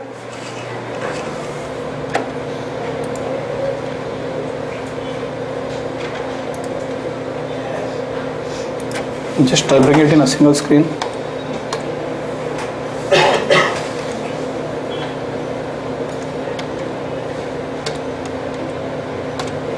Yeah, it's there in a single screen now. If you have any questions, you can ask now. These are the differences between comparable and comparator. Just put it into a single screen. Clear? Any questions? So sorting algorithm is already there. Just provide your comparison logic. That too, comparison logic we are not writing. What we are doing? For ID, I use the built-in now. I said x dot compare to. For name, what did I use? Again compare to of string I used. So we will never write that too. We are using what? Built-in only. We'll compare ID with another ID. I was telling what? ID means x dot compare to y. See here, we are not writing any logic. Name, now what did I do? S1 dot compare to S2. S2 dot means I am calling the compare to method of string. In ID I will call the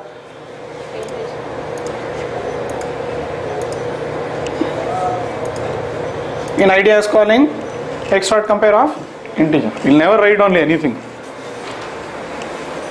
Clear? So this is how it happens. Any questions you are having?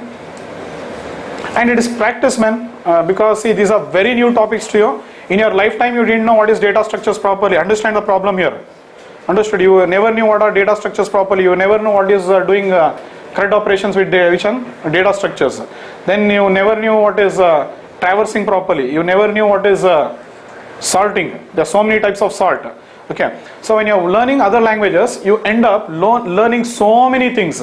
But in Java we don't bother about anything. We just understand the overview. Everything is abstract here. Okay. We just go on calling the methods and we will start getting the output. We don't bother about the implementations.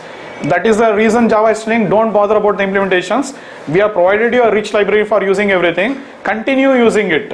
Why are you bothered about for sorting so many algorithms are there.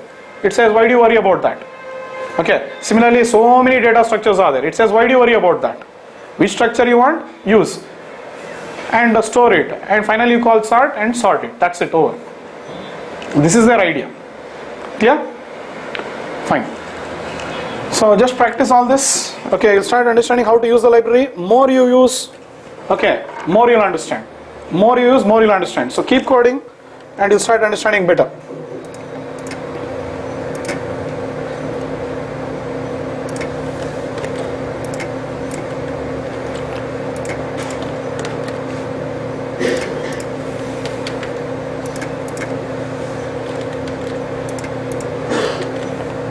So I'll tell you one final statement here today. Okay, or 1 second. I'll complete off one more example, then I'll go to this.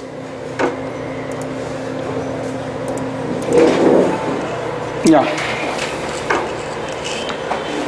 We'll finish off one example. See this. There's one requirement. Now practically we'll see. We learned everything about ArrayList. Today it's almost all over. But I'll show you the practical usage of ArrayList, how it happens. You know it very well.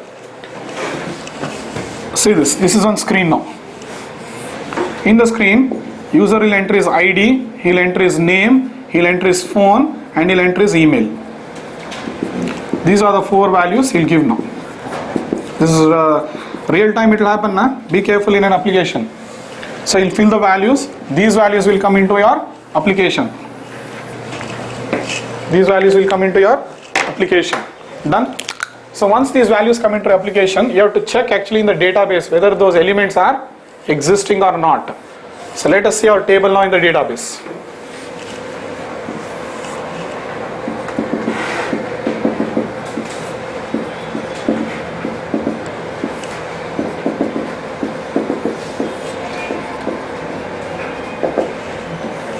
Now start thinking practically. Don't think collections AL dot add of A, AL dot add of B like how they teach in other institutes.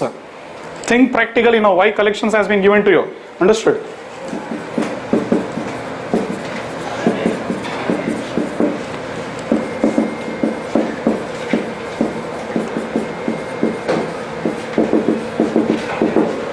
Email is there, AA at the rate of cluster, okay, at the rate of cluster or something you name it. So these are the phone numbers, but this is one big employee table now. I just written 5 records here. Huge employee records are there. So when the request comes, see, scenario will be this. If an user is already existing, why do you want to add him to the database? Yes or no? So first you have to check what? First you have to retrieve all the employees from the database. Check. See the requirement now. This is how the requirement will come. You have to get all the values from the database. You have to get all the employees. Get it from the database. Once you get, what will you do? This employee you'll be comparing with, not comparing, you'll check whether it is there in the database. You'll check whether it is there in the database. So, and then if it is not there, then you will dump that employee into the database. If he is there, you will not allow him to become, or allow his value into the database. So this is the requirement. So fine, you will write the query. How will you write? Select star from or something you will do. Select star from EMP. The all values will be retrieved, and all these values will be there where now? In your application, primary memory. From secondary memory you have brought it into the primary memory. Now in the primary memory, how will you store so many values? How many values are there totally? 5 into 4, 20 values. 5 ID, 5 name, 5 email, 5 phone. So totally how many values are there? 20 values. Understood? So this is how data is becoming huge now. If there are 100 employees, how many you will have? 100 into 4, 400 values you will have. Now until and unless you organize your data here, how will you write the logic? Your logic is very simple. If user is existing, don't add into the database. If user is not existing, add it to the database. Your logic is very simple. But among the 400 values, how will you start checking now whether it is there or not? So that is when problem comes. So what you do, all these values you will put it into TO now. So this side you will have one TO. Which side? You will be having some just okay. So here you will have one list. 5 employees now. Okay. So this will be employee 1, this will be employee 2, this will be employee 3, this will be employee 4, and this will be employee 5. His ID 101 and his records, like I was drawing, name, phone, email will be kept here. Then 102, then 103, then 104, then 105. Is all his records, A, B, everything at the rate of cluster.com, his email and his phone number, everything, all the 4 records. For B, then all his phone numbers. Like this, CC, C at the rate of 333, like all the values will be stored into what? TOs. And every TO, what will you do? You will add it into the array list. We are going to do it, don't worry. Database is completed, collections is completed. Only we are supposed to connect to database, retrieve the values. Once you retrieve it, this is what you are going to do now. That is very simple. Retrieving it all is very simple. Just focus now. So this employee is there now. This is one employee. This is employee number 1, this is employee number 2, this is employee number 3, this is employee number 4, this is employee number 5. Fine. So now, what happens when the values come? He will give the value now. 104, name is D, phone number is 444. He is giving the same values. Understood? Generally you do it now. In Naukri Agree, what you do? If you are already a user, still you try to do by giving what? Same values, and you'll see, okay, you already exist. That's the same thing what you have to do now. Understood? If he is existing, what you should do? You are already there. If he is not existing, then you should say welcome new user. Understood? So yes, now these 4 values what you got now, what will you do? You will fill it into another TO. Correct now? So you'll have one more called as employee, some name you can give.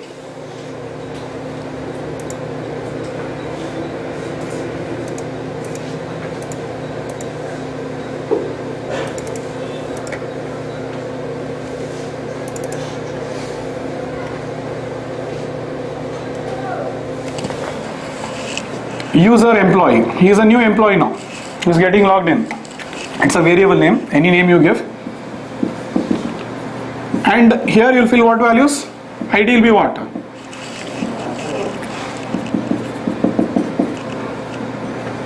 ID will be 104, name will be DDD, phone will be 444, like this. So this is another employee object. This is user employee object. Some variable name I have given, that's it. Now this you have to check with this one, list. How you write the logic? Think now. You know everything about collections, sir.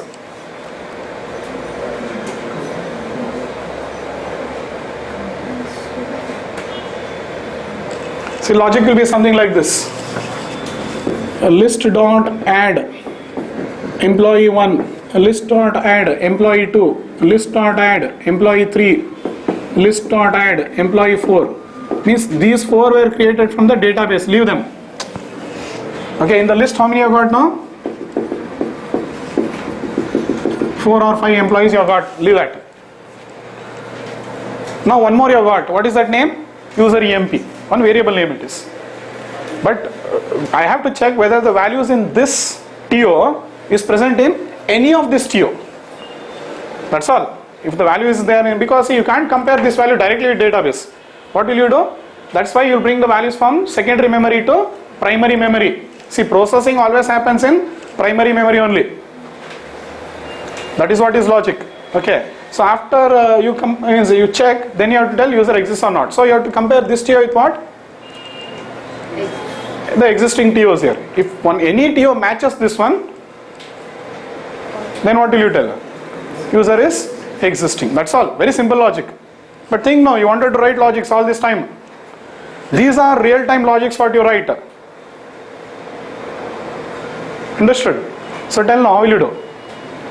All you do is very simple. There is a method, list dot contains. Yes or no? List dot contains of what? That's all, man. Nothing big here. User employee. See what a huge thing. It has been reduced to what? Massive requirement now. The concept is what? You wanted to check whether the employee is existing or not. Contains. You are calling contains method. Contains is a method now. Where? In list. So what will that contain method do? It will go on checking with every object here. But there is one tricky thing here. But how it will check the values of this object with this object? So that is when you have to override equals method. Now I am telling you why you override equals method. You know what is equals method now? Equals method is used for what? It is a method present in class object. Equals is a method which is present in class object. Defaultly it will be checking what? References. If you do not want that logic, you override the equals method and there you implement your logic. So now when you call the contains, what will that do is, it will call the equals method of this object with this one and checks. Again if it is not correct, it will go, this one will be sent now. Again this one will be sent, again this one will be sent. Like that, it will check, and if it is found to be equal, then it will say return type of contains is what? Boolean, true, else it will be false. So this is actually what will happen now. Understood? So this is a very important thing now. Okay. So be careful. We are going to proceed with application programming like this itself. And this is one of the requirement in every application. You write any application in the world, almost all this module will be there, checking whether the user exists or not exists, and then dumping him into the database. Clear? So first I'll make you understand, not with hi-fi thing, I'll show you with a simple string value, how that works. You already know it, I've shown you. Okay, then we'll come to this. With a simple string value I'll show you. So means I'm trying to show you how to do search for user-defined objects. Till now you have inserted user-defined objects. See, till now you did inserting, reading, updating, built-in classes, which on string and all that. Okay, but now I'm showing you how to insert and search user-defined objects. Very simple, it's concept, man. See, this is the project 2E5, searching in ArrayList. Searching in ArrayList, that's the project. So in that project, there's one package called as com.cluster.search. First I show you demo one. In this, understand, I'm checking, see, this is very simple, you'll understand, it's nothing big. I've shown you this also. Contains, list.contains of B. But here it looks simple. But actually fact what is happening is contains method goes on calling what? Equals method. With every element, it will take the value of B and it will call this value with every element in the collection and it will check whether it is there or not. And if it is there, return type will be what? Means I have written some logic here. What? If true, value is present. Else, value is not present. Now see, I'll write E. That also what will happen? Value is present. If I write Z, value is not present. This is very simple, but you have to understand the concept how they have done it. So that why it is working is because they are overriding equals method. Okay, a class string is overriding what? Equals now. S1 dot equals of S2. Now the same thing they are doing it here. Contains method goes on calling equals of one string with another string in the collection and it will check whether it is there or not. Fine, that is okay. Now we'll come to our class. Search employee demo 2. This is our employee. And look, if you don't override equals, I've commented it. Let's see what happens. This is our employee now. You got one employee, E1, E2. These are all coming from databases. Okay, third employee, fourth employee, fifth employee. Then what will I do? I'll add all the employees into ArrayList. After adding, next what will I do? This is the employee which comes from the user. This employee will come from where? Yes, this screen. That I'll fill it into another TO. Now I'll check.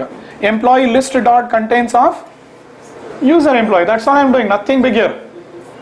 Understood? So what will it tell? Employee is present or not present? Not present. Because it will go on calling the default equals. Default equals will check what? References. Definitely those 5 objects are having different reference from this one. Anyway, it fails. Because you are not overriding equals, it will not find. And it tells what? Employee is not present. Else condition executes. But the same if I override, toString is your wish, whether you want to override or leave it. But here, so you should know when to go for compare to method, when to go for equals method. That should be very clear. So equals now, see here. Now same thing, no change, just employee is present.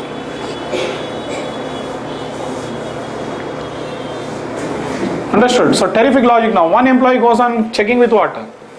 Every employee. See how the logic is getting reused. Which one? The equals method. It will go on comparing. Understood?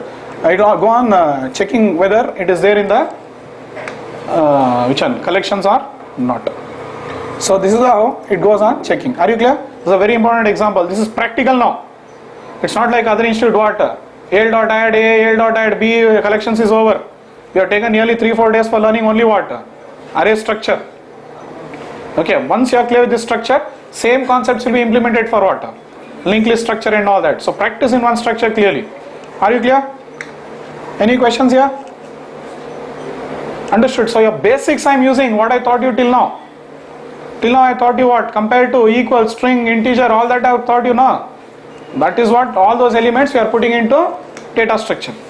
And apart from those values, you can also put what? User defined data, like employee and all that. So when you add elements like this into the data structure, we are seeing how to work with the data structures. Very simple concept.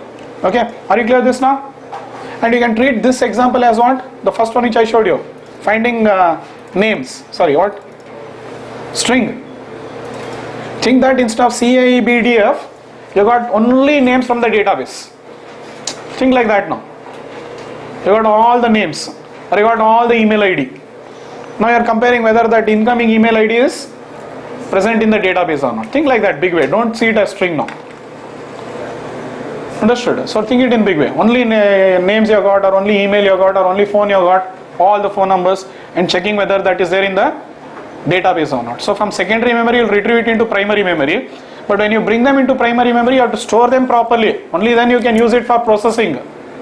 Yes or no? If you don't store it properly, if all these 40 values what I got or 20 values what I got, if I scatter it off, okay, how will you check whether those values are there in the database or not? That is why we end up storing like this. Logically we store like this. To store logically we need data structures. So we need user defined data type also, and user defined data type will be put into data structures. Means I am telling you the importance of data structure. Don't neglect it. It is very, very crucial for what? Development. Understood? And the beauty of Java is we don't create any structures. That is one more beauty. All structures are given to you built in. So that flexible the language is. So hardly you can see how much huge amount of code has been reduced into what? A data structure is ready. Understood? And next thing is what? You are storing in data structures. You are doing CRUD operations. If you want, you can do visit the elements. If you want, you can search whether that element is there in the data structure or not. All this is happening just in a matter of what? Seconds. Coding also is nothing. See, if you see this is a huge file. In this huge file, leave only segregator methods is there. Real logic lies in what? One method. Which one is that? Contains. The real logic is lying in just one method, contains. That simplified Java is. Clear this? So practice all this. Yeah? So today I covered what? Sorting plus searching. Sorting plus searching. Searching which one? User defined. And more things. See, here's overriding equals. Let's come to this. Shall I clear what I have written on the board now? So values will come like this. From database also will retrieve. Now we'll check this TO with all this TO. Correct or wrong? So values will come from the user. Those values will retrieve from what? Database. And you'll just call one method, list dot contains of user employee. Finished. Understood? So that is the reason you'll be overriding equals method now. So contains method will go on calling equals. Sort method will call which one? Compare to. Sort method, single sort, not overloaded one. Okay, the sort will call what? Compare to method in your element. Contains method calls equals method in your element. Yeah?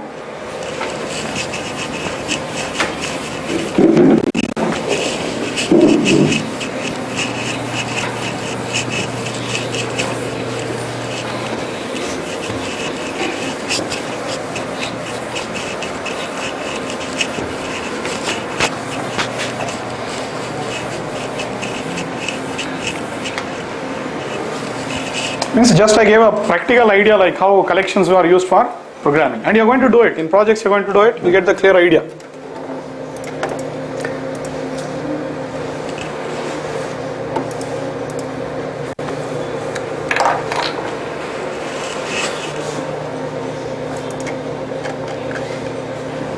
See, this code you have understood. Which one? Adding all the employees into the, creating the multiple, creating many employees.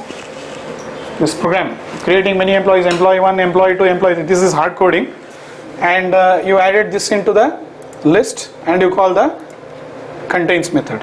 Yes, that's all you did, nothing more here. Fine. Now coming to the employee class, this is the equals method I have overridden now. So check out now. Here what is the logic I am checking? Yeah, I'm just comparing whether this is equal with, you are checking equality now. You are just checking the equality whether this is equal with other one. This is equal to object means you are checking the reference first. Then you are checking whether the incoming one is a null value. I'll write employee E2 is equal to null. So I'll have one employee like this. Employee E1 is equal to new employee, and I'll fill all the values. Employee E1 is equal to new employee, and I'll fill all the values. E1 dot setters I'll call all the setters. Now employee E2 is equal to null. Now I'll call E1 dot equals of E2. Yes or no? That time what will happen? Null pointer exception will happen now. So that's why what we are trying to do is, if it is equal to null, return false. We do not continue only. All possibilities you are checking now. Okay, you are checking whether it is referring to the same object. You are checking what? Whether it is null or not. Then you are checking the class type. You remember the get class method? Get class I had used. This comes from what? Superclass. So get class is not equal to object dot get class, means both should be of same type. Then what will you do? If all these things are correct, if they are failing, you will return false, because employee cannot check the equality with what? Box object and all that. So that's why you are checking whether both are of the same class type. Can you check the equality of employee with the box object? The class box is there? No. So you cannot check. So that these three things will do that. So means it will check for whether it is referring to the same object, then whether the incoming object is null, or whether the incoming object is of the same class type. If all these things are correct, true, then this will execute what? You will typecache the object to employee, you will get the email, means if it is not equal to null, okay, return false. Email should not be null now. Understood? Else what you will do? You will call email dot equals of other. So some logic I have written. So you think I must be very genius to write this logic, yes or no? You can also become genius in Java. How? See this. So this is a very complicated equals method now. See what happens. So right now see here. This is my class employee. Carefully observe what I will do. I am deleting everything here. Now I'll sit and write. It will take 1 hour. Yes or no? So those who are interested can leave. Yes? See what will I do? Source. Because it will take time now. See now. Generate getters and setters. Yes, you know this one. Okay. So after email, fine. Getter setters are generated. Yes? Then next. See how you generate the code here. You want the logic for equals, huh? Right click. Source. Can you see here? Generate hash code and equals. There's a link. Generate hash code and equals.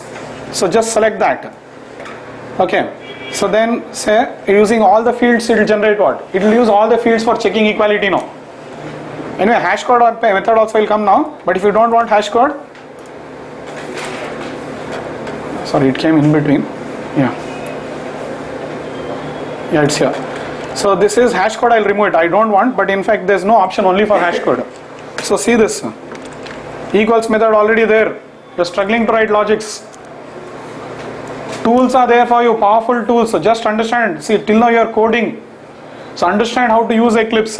Okay, you want toString to be written, overridden. Fine, that also is there. Right click.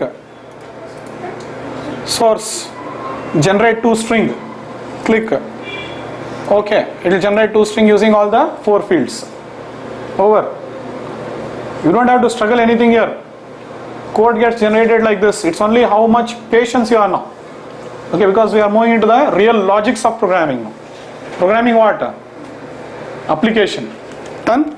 So like this, I just wrote 4 properties and every code was generated. Can you imagine coding in Notepad? It is ruled out now. Okay, but how many institutes teach on Notepad, you tell me? You'll start seeing the benefit of Eclipse. Too good it is. Understood? So there's a way for learning Java. Clear? So this is how the employee will be now, and you can use this now. Same, see, I'm searching, it works. Yes or no? See. So how long you are going to code this now? Fraction of second. Code was looking big. You might be thinking how to write this big code. Nothing to do here. Only you should understand now what code has been generated. That at least you should understand now. And I believe you can do it because you are highly qualified engineers. Yes or no? You're all from what? Computer science, or if you're not from computer science, you're having 90%, 100%. So obviously now what happens? Anybody can do this. In C, what do you do? The same things if you want to do in C. This program now, see, take this program, do it in C language, show me. Same program, it is over in 15 minutes here. That is the luxury you have got here. Understood? So knowing Eclipse is not like what you know. Knowing Eclipse is completely different. We'll go on showing you more of Eclipse as you go on doing the project. Okay, it's huge. In fact, it's so huge you can imagine the options here. So many options are there. How many options you know in Eclipse, that better you can use the tool now. Clear? Okay. Now, all this okay. Time for some philosophy. Clear? Searching clear? Listen clear? Yes. So we'll make a list of what all things are needed for learning Java, what all things are required, not needed for learning Java. Yes? List, you list now. For learning Java, what is not required now? You tell first. According to you, first, we'll not go with what is not required. First we'll go with what is required. According to you. What is required for learning Java according to you, not according to me. First thing, according to you. You should be from computer science, first major point. Now to call methods, you should be from computer science. Huh? What did I do? To call on collections.sort method, do you think you should be from computer science? No, fine. But you think you should be from computer science. Okay, next point. You should have more than 80%, means you should be very, very intelligent. Then, you are thinking all this, I am not thinking. Remember that. To learn Java, you should know C. Then you should know OOPS. Then you should know C++. Then what else? What else? You have doubt? Tell. I'll tell all that is wrong now. To learn C means to learn Java, what else is required? Hard work. What? Okay. Or what is that? Aptitude. Too much of aptitude is required for programming. For programming, what do you require? Aptitude and analytical skill. I don't know what you call. Means too much genius kind of a thing. Now then what else is required for programming? You tell no, list. You think all this. Why today we don't have words? Huh? When you come to counseling, you'll keep troubling me now. Can I learn this? Can I learn that? Ask now. And I'm proving it to you right now that nothing is required. It's such clear in Java. Okay. So actually what is required according to you? Now according to me I'll write. What is required? See, I would say, I'll put cross here. Computers branch doesn't matter for learning Java. You are from computer science or mechanical or whatever stream, you know how to call a function now? You know how to send an argument now? You know how to send a return type now? So throughout core Java, what was I teaching you? Did I teach you writing any logic? I was concentrated on only one thing, how to design your data types, how to write methods, how to send arguments, how to accept return type. That's all I was doing, nothing else. So my Java was basically based on what? Libraries, plus I was teaching you Java according to application. I told you I am teaching you 3D Java. 3D Java means what? One as a language, second in the means how it will be used in library, third how it is used in technology. Slowly you'll understand all this. And third, how Java language will be used in the development of application. So I am actually showing you Java, how it is going to be used practically. Not int I is equal to 10, int j is equal to 20, I know Java. That is not Java. Understood? So now, so here any branch you can be, this is wrong. I will put wrong to all this. Okay, then 80% not required, 100% not required, 20% not required. Understood? So then C, C++, oops, you are wasting time. I tell that because complete C basics I taught you in Java itself. Oops, I taught you in Java itself. Now why do you want to learn a new language called C++ and waste time? Put that same effort in learning Java. You can learn better Java. Next, apti analytical skills. To call a method you need high apti skill, analytical skill. You have to be a genius, Einstein, Newton, nothing. So what is required? According to me, I'll tell now. First is common sense first. Pure common sense is required in coding Java. Understood? Means you want some logic, where it is, how they are organized. Okay, what is the, first you have to go behind the concept. There's some problem, you're coding, you got some problem. Like I gave the problem now. I want to check some user from the UI with the user in the database. That is the concept. So how will you solve this? So now what happens? For that you have to think now. So that is only common sense. Which method to call, where it is. That is pure common sense. Second, to code in Java, yes, hard work is required. Without coding, you can't learn. It is a fact. People think what? If I see video, I'll understand everything. You'll understand. Tomorrow, how will you code? How will you know how to use Eclipse like what I'm doing now? How do you know the shortcuts? Understood? So it will become very difficult to you. Understood? You will not know how to generate only code. So hard work is required. More you code, more you'll browse the library. More you browse the library, more you'll understand. So hard work is required. These are the two main things which are required for coding Java. Main things. Third, optional.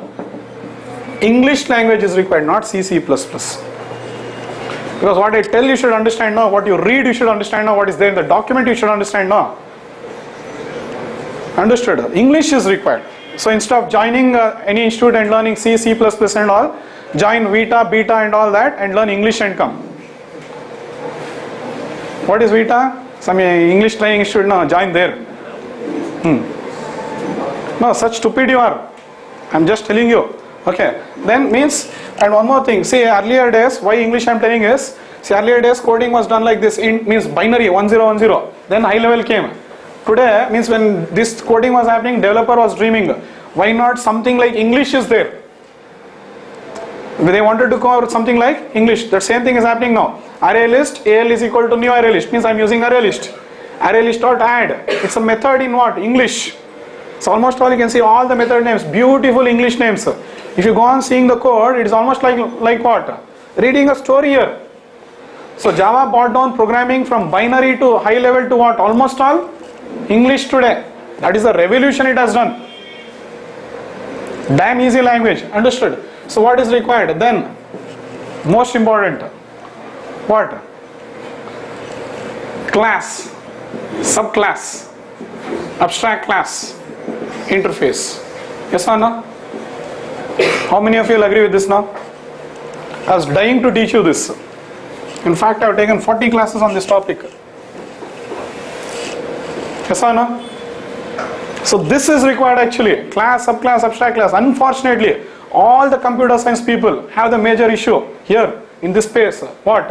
I know what a class is. I know what a subclass is. I know what an abstract class is. Only definition wise you don't know. But how they are used for programming you don't know.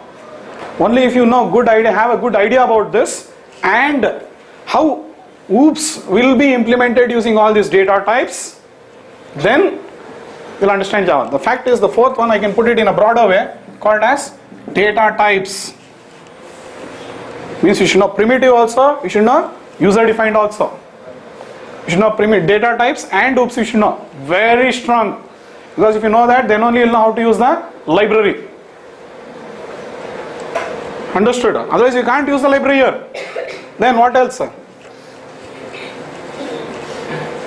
Ravi sir is required. Then cluster is required. Correct? My video is required. That and all is secondary. Simply I was joking. But these are the main factors. More points will come. I'll make you understand. So this, if I told you in the beginning of Java class, you wouldn't have agreed. But I've proven it to you and then talking. Understood? So as you proceed ahead, you'll understand only these are the things which are what is required for learning Java according to me now. This is according to me. But according to you, this is wrong. But it's very difficult to convince you people.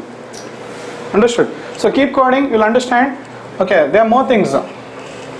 What else? Yeah, next thing is confidence that you will learn. Yes or no? That is what will happen.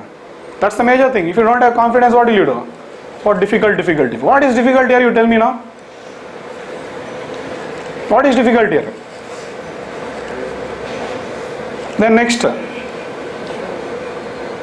what is required, what is not required? You tell now. We'll justify. I'll justify it for you. Patience, good.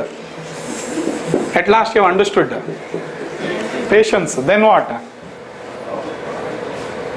What else? It is required. You can't hurry here, because the more you hurry, you will not learn the library. See, if you cut it short, it's all about cutting the library now. If I tell course is over today, what am I doing actually? Cutting the library, that's it. I will not expose the methods. Today, how many interfaces I taught you? Comparator, comparable, collections, one class I taught you, sort method. It's library. If you ask me to finish fast, I can cut it, that's it, over. So you will lose the library, or you will have to learn it by your own. That's it. So then what else is required? List, fast. Not required also you give, required also you give, no issues. Data types, you should be very strong. Data types is the pillar of programming. I have emphasized too much on data types, you remember?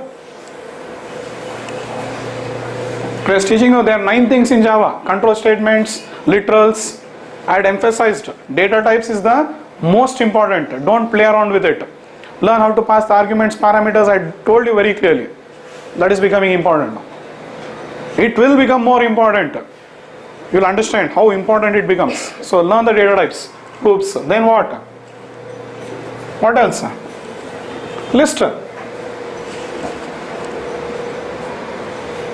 So at least, okay, yes, see, most of you here, okay, I'm not telling all, most of you here do not have good communication skills. If you want to get a job as a fresher, 2 things are mandatory. One is communication, or other one is good aptitude skill. You lack both.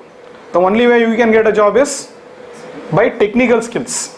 Aptitude skill is not there for you, communication skill is not there for you. Last one skill remains, technical skill. Technical skill you get, automatically get the job. So for technical skill, you have to learn Java, that's it. If you do this, you will get the job. So there are routes for how you get the job. You should choose your route. If you are good in communication, you will never enter into good segment. Because if you are good in communication, they will put you into their own maintenance kind of thing. You will understand as you enter the industry. But just I am giving you the idea about all this. So then what else? You understand and make it clear. Okay. And what is required for learning Java according to me? Yes. Don't listen to your stupid friends. Java is difficult. Correct? Who says Java is difficult and bring him to me? Who says that you bring? If you can't call a method, he's not fit to be an engineer. That's what I would say. He's not fit to be an engineer, and he does not deserve a job in the company also. He doesn't deserve it. Simply blaming Java is secondary. Understood? You cannot find an easiest language than this. Done? Okay, that's it.